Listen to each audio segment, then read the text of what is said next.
ऋषि दयानंद ने मूर्ति पूजा का विरोध किया, मूर्तियों का पूजा करने का निषेध किया।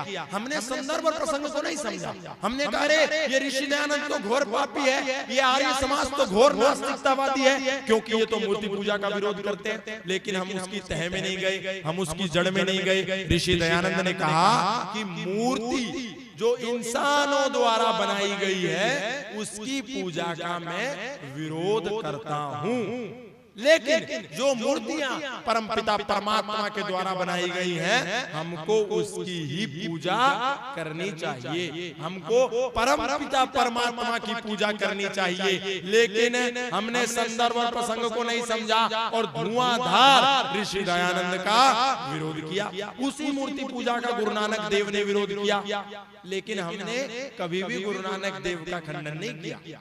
उसी मूर्ति पूजा का कबीर साहब ने विरोध किया, हमने कबीर साहब का विरोध नहीं किया। उसी मूर्ति पूजा का दादू ने विरोध किया, हमने दादू का विरोध नहीं किया। उसी मूर्ति पूजा का स्वामी विवेकानंद ने विरोध किया, हमने स्वामी विवेकानंद का विरोध नहीं किया। लेकिन हम सनातन धर्मियों ने डंके की चोट पर प्रतिदिन बार बार ऋषि दयानंद का ये कहकर के विरोध किया कि दयानंद नास्तिक है, दयानंद मूर्ति पूजा का विरोधी है। क्यों? क्योंकि दयानंद ने मूर्ति पूजा का विरोध करने के साथ साथ इस्लाम का भी खंडन किया। दयानंद ने मूर्ति पूजा का विरोध करने के साथ साथ भारत को आजाद भी कराया, क्योंकि दयानंद ने मूर्ति पूजा का विरोध करने के साथ साथ मिशनरी ईसाइयों का भी विरोध किया। दयानंद ने मूर्ति पूजा का विरोध करने के साथ साथ अधर्मियों का, पाखंडियों का, ढोंगियों का और आडंबरियों का भी विरोध किया। इसीलिए इन चोर चोर मौसेरे भाइयों ने मिलकर के केवल और केवल दयानंद को बदनाम करने का षड्यंत्र रखा। इन्होंने कभी भी अन्य किसी व्यक्ति ने जिसने मूर्ति पूजा का खंडन किया था उसका विरोध नहीं किया, क्योंकि इन सभी पाखंडियों को, इन सभी अधर्मियों को केवल और केवल यदि खतरा किसी से था तो ऋषि दयानंद से था और किसी से इनको खतरा नहीं था। दयानंद ने मूर्ति पूजा का विरोध नहीं किया, और जिस मूर्ति पूजा का विरोध किया था और जिस मूर्ति पूजा का पक्ष लिया था आज वो हमारे समाज में अत्यंत प्रासंगिक है, क्योंकि हमने मंदिरों में जाकर के मर्यादा पुरुषोत्तम श्री राम की मूर्ति को पूजना प्रारंभ कर दिया, लेकिन मर्यादा पुरुषोत्तम श्री राम के चरित्र को पढ़ना बंद कर दिया। हम नौजवान, हम सनातन धर्मी मर्यादा पुरुषोत्तम श्री राम के मंदिर में जाएं, जाकर के माथा टेकें, लेकिन मर्यादा पुरुषोत्तम श्री राम को पढ़ करके जीवन में उतारना भी अनिवार्य है।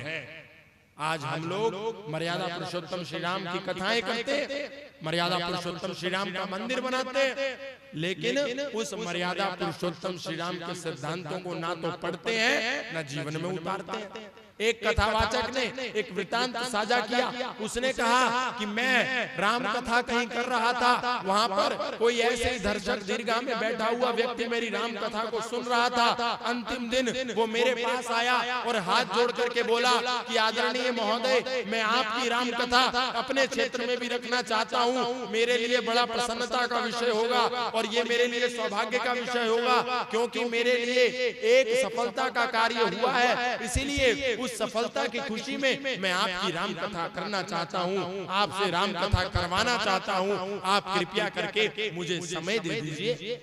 तो उन कथा उपदेशक महोदय ने उनसे पूछा कि ठीक है, समय तो मैं दे देता हूँ, लेकिन तुम्हारी सफलता का कारण क्या है? क्यों इतने खुश हो कि मर्यादा पुरुषोत्तम श्री राम की कथा कराना चाहते हो? क्या तुम्हारा जन्मदिन है? क्या तुम्हारे घर में कोई लड़का हुआ है? क्या तुम्हारी सालगिरह है? आखिर क्या है जो तुम मर्यादा पुरुषोत्तम श्री राम की कथा कराना चाहते हो?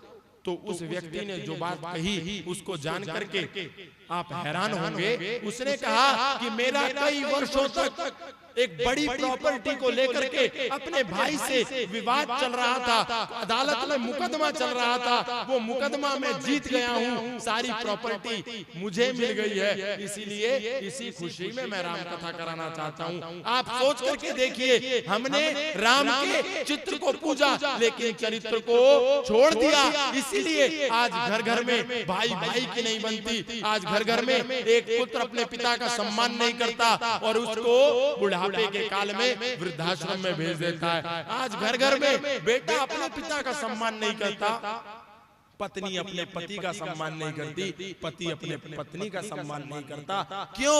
हम रोज तो मर्यादा पुरुषोत्तम श्री राम के आगे आरती कर रहे हैं, लेकिन फिर भी हमारे जीवन में भाई भाई का प्रेम नहीं है। अरे राम को यदि हम पढ़ते मर्यादा पुरुषोत्तम श्री राम के आगे माथा टेकने के साथ साथ, तो हम ये जान पाते कि मर्यादा पुरुषोत्तम श्री राम अपने जीवन में एक श्रेष्ठ पुत्र हैं, एक श्रेष्ठ भ्राता हैं, एक श्रेष्ठ पिता हैं, एक श्रेष्ठ पति हैं, एक श्रेष्ठ राजा हैं। लेकिन हमने क्योंकि नहीं पढ़ा और ऋषि दयानंद की उस गंभीरता को, उस बात को नहीं समझा, उसको महत्व नहीं दिया, इसलिए हम भ्रमित हो गए। ऋषि दयानंद ने इसीलिए कहा था कि इंसानों के द्वारा बनाई गई मूर्तियों में मत उलझो, परम पिता परमात्मा ने जो मूर्तियां बना करके भेजी हैं, उन मूर्तियों का सम्मान करो, पर हमने नहीं किया। आज यदि दरवाजे पर गायें आ जाती है तो हम डंडा मार करके भगाते हैं, लेकिन उसी योगेश्वर श्री कृष्ण के साथ जो मंदिर में पत्थर की गाय खड़ी है, उसकी जाकर के आरती उतारते हैं। यदि हमारे दरवाजे पर बैल आ जाता है तो हम उस बैल को डंडा मारते हैं, लेकिन वही भगवान शंकर के मंदिर में जो बैल खड़ा है उसके कान में जाकर के बोलते हैं और अपनी मन्नतें मांगते हैं, और ये आशा करते हैं कि ये मन्नतें पूरी भी हो जाएंगी।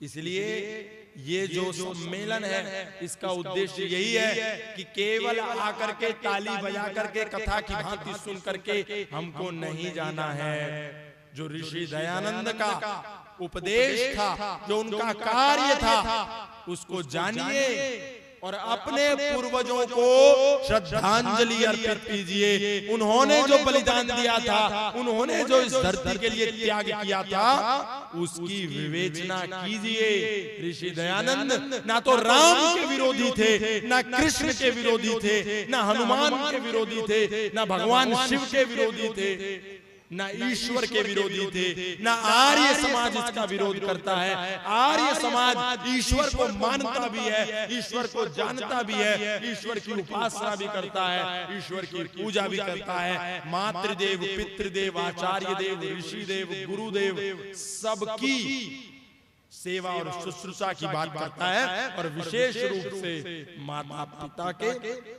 सत्कार की भी बात करता है। इसलिए जिन भी लोगों के मन में आर्य समाज को लेकर के संशय हो, वो आज अपने संशय को मिटाइए, सत्यार्थ प्रकाश घर में मंगाइए, उसका स्वाध्याय कीजिए और जानिए कि ऋषि दयानंद ने सत्य सत्य अर्थ का प्रकाश करके हमको प्रदान